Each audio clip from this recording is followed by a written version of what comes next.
Heche yule ni mtu mdogo sana kuleta ubabe kusema anamfokea mkuu wa mkoa. Kwanza mimi Heche siwezi kumkamata hata na askari, hata siku moja. Heche mimi nampelekea mgambo wa mkamati. Siwezi kumkamata mimi Heche kwa kutumia askari. Namkamata kwa kutumia mgambo. Kumtumia askari na mpandisha blandi, hana hadhi hiyo. Hakuna rais ambaye ameonyesha upendo kwenye vyama pinzani nchi hii kama Mheshimiwa Rais Samia. Na wanamkosea sana. Hata nilikuwa namwangalia Heche anavyomtamka Mheshimiwa Rais, yani kama anamuona sijui ni dada yake, anajua kwamba yule ni kiongozi wetu, sisi tunampenda. Sasa wasimvunjie heshima Mheshimiwa Rais. Wakimvunjia heshima Mheshimiwa Rais, sisi tutawadhalilisha. Umeelewa? Wamheshimu. Kama hawataki kumheshimu, wanyamaze. Wachague mambo mawili. Wameshajitoa kwenye uchaguzi, watulie. Wasilete vurugu. Tunasubiria uchaguzi.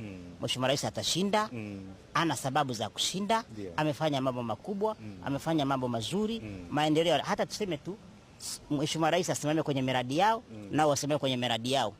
Tupige kura, watasimama wapi? Hata choo hajajenga. Barabara wanatembea